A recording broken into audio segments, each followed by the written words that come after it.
welcome to this episode of Tripology. I'm Alan, and I'm here with the ever-romantic Adam. Alan, darling, how are you feeling today? Happy Valentine's Day. If the listener hasn't worked out yet, we are recording this on the 14th of February.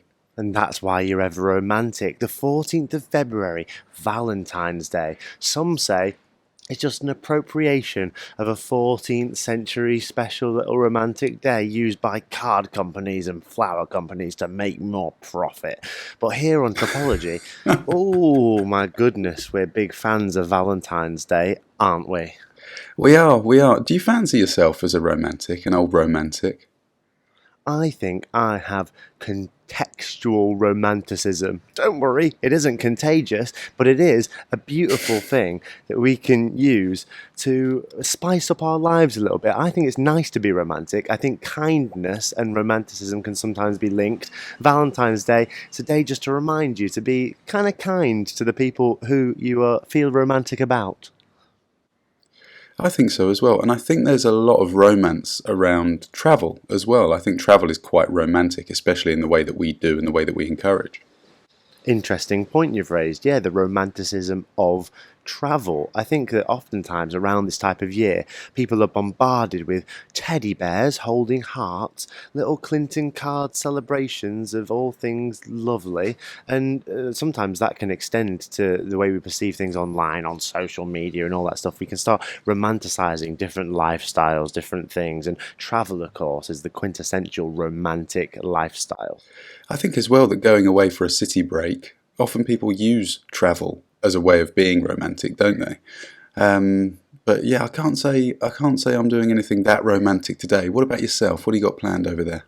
I have a quite romantic day, actually, platonically romantic. I've just surrounded myself with good friends. I've been out on a boat. I've been hanging around the beach. It has been quite a beautiful romantic day. But I think today kind of presents a lovely opportunity to talk a little bit about what it's like doing romance whilst travelling long term. I want to talk about the difficulties that travel can present when you're doing romantic things. Me and you have both been in long term relationships whilst travelling. We both started relationships whilst travelling. And we both kind of try and find our way through the romantic world whilst we're travelling. And I was sat here on Valentine's Day morning thinking, I just want to know what Adam thinks about Valentine's Day and travel. Okay, cool. Yeah, I think it's a really good opportunity to explain, I don't know, a little bit about sort of maybe the relationships that we've been a part of whilst travelling and maybe some of the complications. It's definitely a subject that we've touched on before. And now, I mean, I'm about as far away from a romantic relationship as I could possibly be, Alan. Yeah, okay. Well, we can talk a little bit about that if you want. I mean, you're someone who I think has very much taken the last few years to focus on themselves, and that's a really cool thing. So does a day like today make you take stock of that in a slightly different light? Perhaps. I mean, I just wouldn't want to intrude on anyone else's day. And I don't know if, when you get to our age, whether Valentine's Day, it's just kind of a tradition, isn't it? You might sort of buy your partner flowers or go out for dinner or do something in that sense. But I don't know how much of that is sort of the marketing that exists in the society in which we live. And yeah, I mean, I'm not putting too much pressure on it, to be honest with you, mate. Talking about focusing on myself, I do want to do a lot of things for myself over the next year. And my travels, of course, my travel objectives, not something that we've necessarily spoken about on recent episodes. At the turn of the year, I wrote down a list of things that I was really interested in doing, and I hope to achieve all of those in this year. But not many of those involve a romantic relationship. If it happens, it's likely to happen on the road.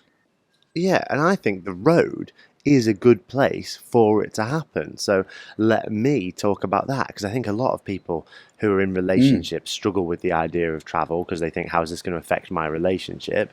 And a lot of people who ain't in relationships think, oh God, I wonder what dating whilst traveling is like. Is it all just one night stands, meeting people, seeing them for a brief period and then off into the night?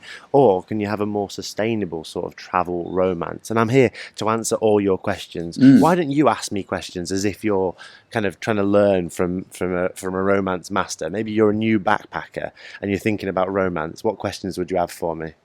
So, I mean, maybe a very personal question I've got is that do you think it's possible to achieve a sustainable relationship and be on the road, but maybe with a maturity whereby you understand that your partner might have different objectives to you? And, is there ever an opportunity where you can sort of part ways and then rejoin one another? I suppose it's a hell of a question because it will depend on so many different factors. Yeah, but I do think there's all kinds of relationships that can survive on the road. I think that if you're both interested in travel and you understand that a relationship should be better than the sum of its parts, and you can operate effectively as trusting, loyal individuals as well as a team, I think that relationship can survive. I don't think there's any reason why you shouldn't travel together and then separately and then come together again. Tools like we're using now, online video call service Hmm. can be used to make things feel still intimate. I think that I've met people who have been away from their partners for a significant amount of time on the road and then have come together successfully at the end of that, traveled together, enjoyed that, gone apart. Okay, great. Next question. I'm going for the jugular here. Yeah. How much of an issue are the distractions that you frequently come across in the backpacking community? Define distractions for me. Um, Maybe other people that you might be interested in sleeping with.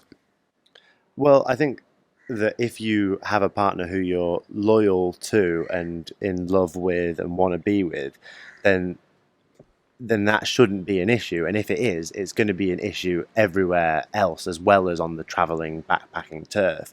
I think that what traveling does is often act as a catalyst for issues that would Yeah. already otherwise arise. If you're the sort of person who's given to infidelity and some amazing Aphrodite-esque human is going to take your gaze away from your partner, then that's going to happen as well in a nightclub in Manchester. It's just that it might happen more frequently and in a more clear way in a hostile environment. I also think that about taking a relationship on the road, you might find yourself arguing frequently with your partner suddenly, but those arguments would happen anyway, eventually. It just might take 2 or 3 years of living in the same house, going to work, coming back, whereas in travel, it might take 2 or 3 weeks.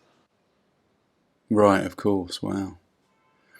Would you say that by going traveling, by going on a very sort of long-term backpacking experience or something similar, maybe even just living, upping sticks and going to move in another country, do you think that it's possible maybe to achieve a deeper, stronger bond through the experiences that you will have together as a couple? Yeah, I think the lament often of travelers who are solo backpacking, they go, I love this. I love the individuality. I love the freedom. I love the distance that I can have from perhaps previous toxic friendships and relationships. But one lament that you often hear solo backpackers have is like, oh, maybe I'm not able to share this experience with someone who gets me in the way that, maybe you would like to. And I think that travel in general can deepen a connection like that. Okay, good. Yeah, I think I'd agree with all of what you've just said. Do you think that going away traveling in the mindset that you're going to meet the person that will change your life forever, someone that you're going to fall head over heels in love with, and maybe your sort of long-term partner, do you think that's just a good mindset to be in? I don't think you should ever pursue. I don't think you should ever pursue things that don't exist in the real world yet, prospectively, as the main reason that you do anything. So, this person that you might meet out in the world doesn't actually exist. Yeah. They're an idea, and therefore, being an idea should never be the sole reason with which you pursue travel. Pursue travel for the real things that actually exist. Pursue travel for the salt flats in a uni, or the pyramids at Giza, or the amazing sunsets that you're going to have on a beach in Bali, for God's sake. But don't pursue travel for the idea of a human being who is as yet unmet. Yeah, I think if we extend that a little bit further, maybe there isn't just one person that we're compatible with in life, but many. If I take me as the example, I don't think that the person I'm going to be most compatible with, the type of person, and want to spend a lot of my time with over the next few years, is going to be living in the city that they grew up in and doing the same job that they've been doing for 15 years.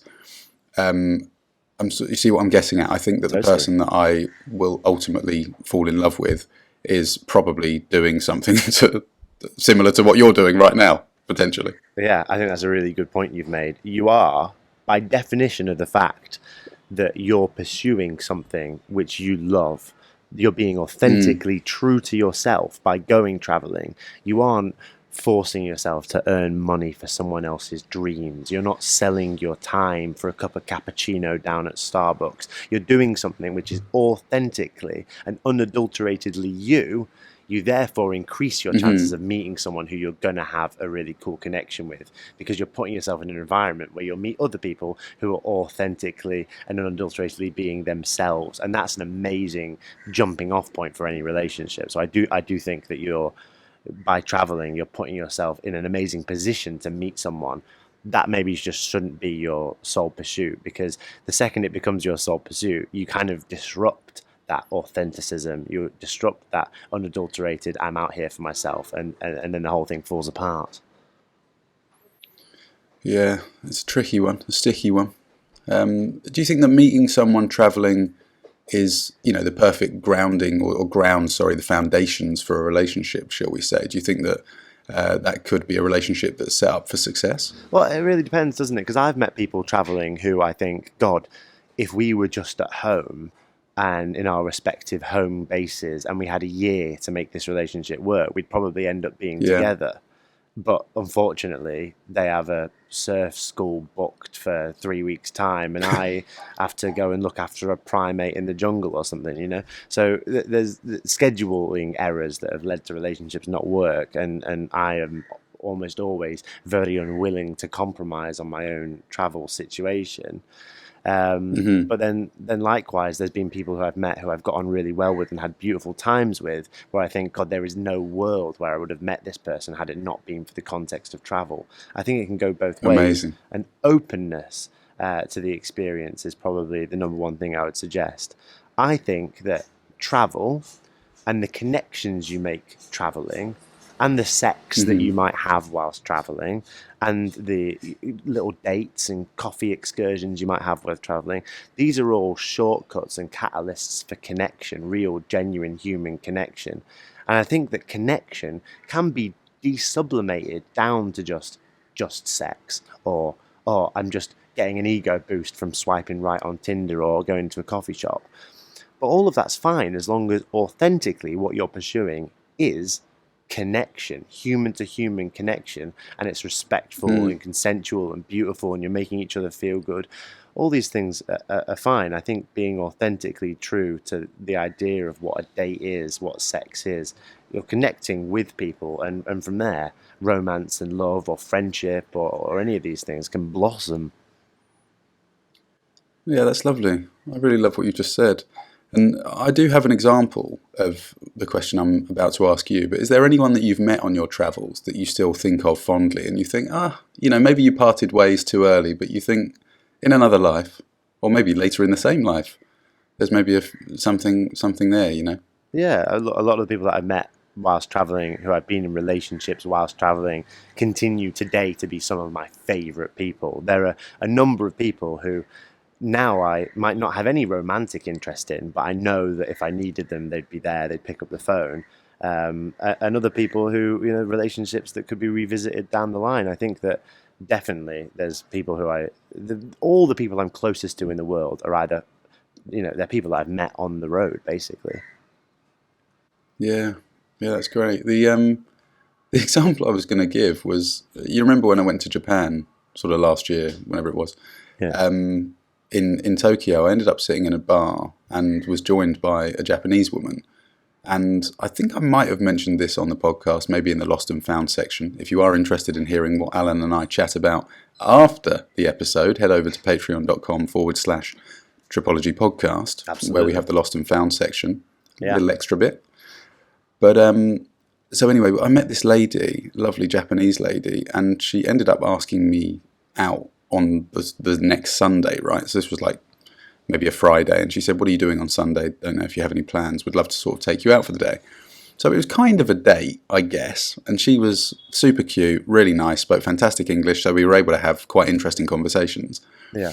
And I found out on the date that she was actually married, and she was, she only had until about 6 or 7 o'clock that night because she had to go home because her husband was cooking her dinner. Did you feel like And the date was misunderstood by you, or was it like a perspective bit of? Yeah, I mean, I thought it quite strange to go out for the day with someone that you'd just met in a bar as a married person. But who am I to question whatever sort of choices people make? I just felt like it was, by sort of, let's say, Western standards, if I can say that without being too offensive, it was quite clearly a date. Right. She sort of took me out for lunch and wouldn't let me pay and was telling me lots of nice things and what have you. And she's an awesome, awesome woman. And I was very attracted to her, obviously. And then when we parted ways at the end of the evening, there was this sort of moment between the two of us where, I thought, if I was a dickhead, I'd try and kiss her now. Yeah, right. But it was just quite a courteous sort of, oh, thank you very much. I really enjoyed today. I hope we stay in touch kind of thing. And that was that. Okay, well, how did you walk away from that interaction feeling? Because obviously that stuff goes on. Did it like reduce your trust in humanity? Did you feel like it was maybe a cultural difference, or did you feel like maybe it's a complicated situation for you to be put in, really? Yeah, I mean, I was just very grateful for the day and for her time, the fact that she had chosen to spend the day with me and show me some parts of Tokyo. She took me to a really sort of local sushi joint that was fantastic, and we ended up going to a karaoke bar where I had a very, very good day all round, so I couldn't be, too upset. But it was the kind of, I don't really know how to phrase it, but I thought if things were slightly different, I would have quite liked for that to develop into something. And that might seem quite far-fetched, but when you're like us, and you're willing to just move mountains for experiences, I thought, that could have been me moving to Tokyo and having a little fling for a few months. I'd have been open to that. Oh, so you're kind of like a romantic fantasist then, in some ways. I don't think I am. That's a key difference between us.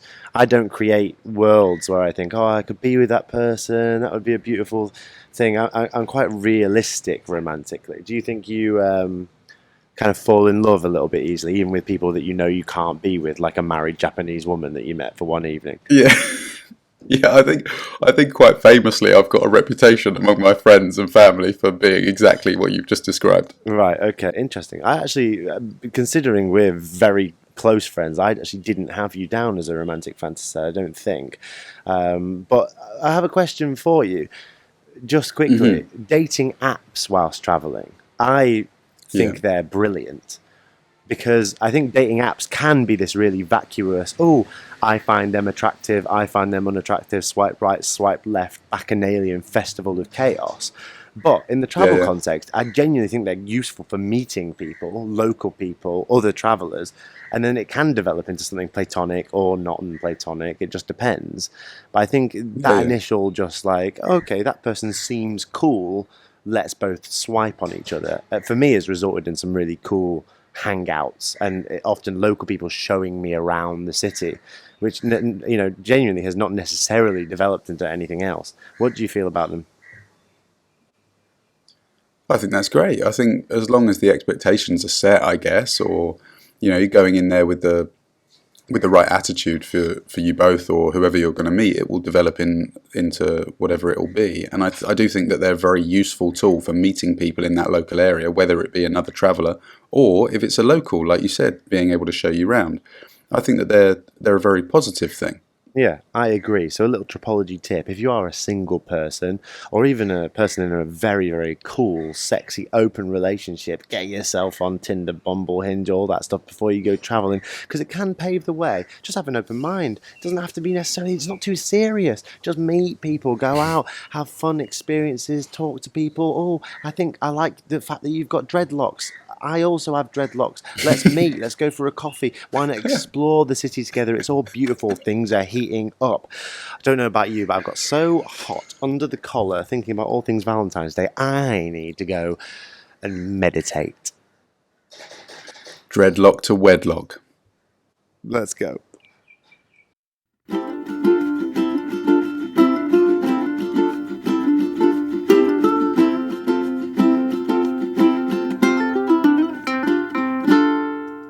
Oh, and even though I'm here in that sweltering Sri Lankan heat being pinched by mosquitoes, that meditation break has brought me some semblance of peace. I really have been thinking a lot, Adam, about how much I miss you, how much I miss being in the same space with you, and also how much I miss, can you guess what? Is it one of our favourite items on the podcast? Yeah, long ago on this podcast, we used to do an item called Hostel Common Room, where we'd encourage people to write to us at tripologypodcast@gmail.com. We invited the listener to imagine walking through the reception desk, past the communal kitchen, past those bunk beds and in to the shared space where me and you sat like elder statesmen ready to answer all their questions. We stopped doing it because, frankly, the questions people would send in were absolutely outrageous. But now we'd like to open the floor again. People often write to us. They ask questions, they talk about the podcast, but on Hostel Common Room, we want people to write in with questions that they think would benefit the travel community writ large. Ask me and Adam anything you like. If you want to know, what backpack should I have? What Mac should I carry? I mean, Mac as in one of those Macs that you wear, to shelter you from the rain. Write in. Those are gear questions. Or you could say, where should I go next on my holiday? What kind of a thing should I think about when I'm sat in a hostel? All those questions and more can be answered on the Hostel Common Room. Play the theme music. Hostel Common Room. How many countries you been to, mate? Adam, Hostel Common Room, questions from listeners, go. All the pressure. Here we go. So Charlie from Wolverhampton in the UK has written in, and they say, "Hi boys, listening to Tripology has brought me ever closer to booking that one-way ticket. I know you're both big fans of working holiday visas, and I've recently been researching them. I plan on taking advantage of multiple working holiday visas, but how on earth does one choose which one to begin with? How did you choose which visa to obtain first and why? I'm only 22 and open to different types of work. I do also intend on achieving permanent residency for one of the countries. Many congratulations on your Canadian permanent residency, Adam. Keep up the great work and thanks." Oh, Charlie, you beautiful 22-year-old Wolverhampton prospective traveller from the future. It is our pleasure to answer this question. Adam, do you agree that when it comes to WHVs, working holiday visas for people from the UK, but this might also apply to many different Western countries, there's the big three, I would say? Yeah, and the big three that you're thinking of, are they all English-speaking countries?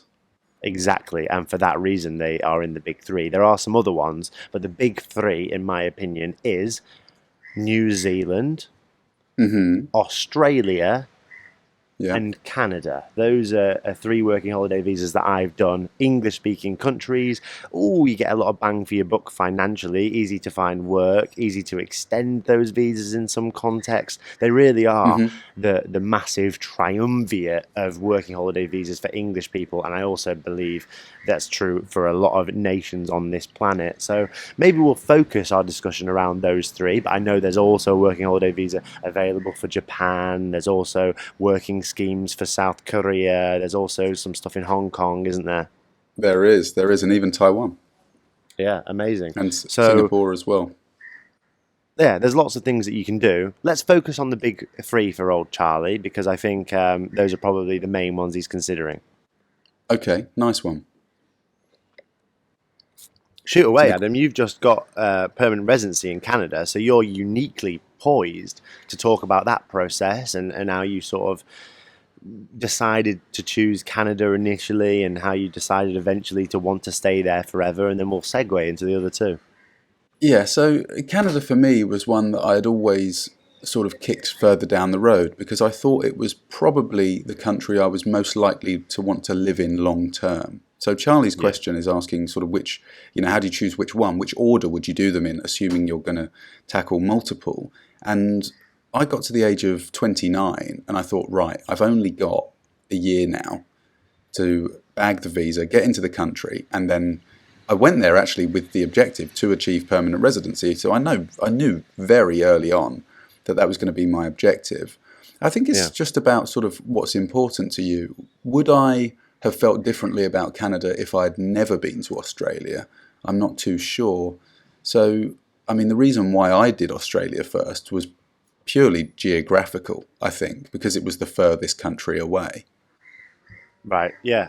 That's interesting as well. I'm also right in thinking that Canada was your last working holiday visa that you felt you had, the last place where you'd be able to achieve permanent residency. So it was really like, I've got to fall in love with this place kind of a vibe. Oh, you think there was sort of an added pressure, maybe? I think so, yeah. Did you Yeah. feel that or not so much? No, I wouldn't have said that. I think because the industry that I work in and the skill set that I have, I think there are just lots of opportunities in Canada at the moment. Not to say there aren't in Australia, but the wine industry in Australia is more well established, and certainly in New Zealand as well, than it is in Canada. So when it comes to sort of competition for jobs, it's much more easy to get a decent job in Canada, in my opinion, than it would be necessarily for me in Australia. There's just more sort of competition, both domestically and perhaps internationally. However, I think you can achieve a very high quality of life in all three countries. Yeah, okay, good. So I think maybe the first thing we should say to Charlie is he's rushed ahead and he's like, "Oh, I want to get permanent residency somewhere." I might even go so far as to say I wouldn't even think about permanent residency until you've experimented a little bit, traveled a little bit, lived in a few of these different places. I mean, look, if you go on your first working holiday experience, you fall in love, you absolutely have the dream job, you want to pursue permanent residency, no one's going to stop you. I think that's a good plan, but that should not be your mindset going in. Your mindset with the working holiday visa is, I want to travel, I want to earn some money for traveling. I'm going to see how I like this place, and if I like it, then you know that there are options. So, Charlie, don't get too in your own head about the whole permanent residency thing. And then we're talking about order, like where do you want to go first, all of that stuff. I'm going to throw New Zealand in the hat for this reason alone. Canada, very large country, very difficult to get around without a vehicle. So there's a lot of admin to set up. You're going to need to do all that. You're going to need to get yourself a car. You're going to need to pick a city. Once you pick that city, you're very isolated. You kind of have to take a flight to move from Alberta to BC. Australia, likewise. A lot of people get camper vans and go, through Victoria into South Australia, vice versa, up to Queensland and all that stuff. But big, difficult country to get around. New Zealand, you can prospectively pick a city in New Zealand. You can start in Auckland, and within a few days, you can have driven down to the bottom of the North Island, taking a ferry across to the South Island. You can explore New Zealand quite easily by vehicle. I would say New Zealand's a good place to go and then find your own way around. You're not locked into any particular place in New Zealand, and that must be attractive for a new traveller. Yeah, I think another thing to mention, this is maybe a determining factor, is also the length of the visa that we have available to us. So Charlie has said they're from the UK, and I know the visas for the Asian countries are actually much shorter. So that's maybe something to consider as well. Do you, over the next couple of years, being the age of 22, tick off, so to speak, a couple of the Asian visas, and then maybe go to Australia or New Zealand. But I do think I would recommend starting with Australia and New Zealand over Canada. And I can't quite put my finger on why. Maybe because Canada's so fresh in my heart. Well, no, I think for the reason that we've said, I think definitely, undeniably, it is easier to get around New Zealand than it is Australia or Canada, and then I actually think it's probably easier to get some backpacker style jobs in New Zealand and Australia as well. There's a real infrastructure for like hiring backpackers in those countries. I think that you'll meet a lot of other backpackers in those countries very, very easily. I didn't meet many other backpackers when I was in Canada, only when I sort of went to the city and stayed in hostels. But for the most part, I was with Canadian people. So if you want to find a backpackery community, earn some cash, travel around New Zealand, I know, travel around a country, I know that New Zealand and Australia are going to be great places for Charlie to do that. Yeah, it is really set up for that as well. I feel like there's a real sort of deep entrenched backpacking culture in Australia that kind of supports the backpacker as well. Absolutely. And Charlie, I can't recommend it enough. I think it's amazing. If you were to follow my advice to the T, I would say travel for 6 months before embarking on working holiday visa. I think that's the absolute best thing you can do. If you want to get to from the UK to Australia or New Zealand, there's an amazing path from one place to the other. It's called Southeast Asia. Why not go from Vietnam, Cambodia, Laos, Thailand, down that way, get closer, fly from Indonesia. That's an amazing route. Other than that, I hope you absolutely enjoy your working holiday visa. You're doing amazing things. Thanks for writing to us, tripologypodcast@gmail.com. If you want your question asked and answered on the Hostel Common Room. I think that's been comprehensive, Adam. Happy Valentine's Day to you, to the listening audience, to Charlie. Let us know how you get on, and we'll see you all on the next episode of Tripology Podcast. Sending love, everyone. Take care, Al. Miss you, mate. We'll see you next week. Bye. Bye.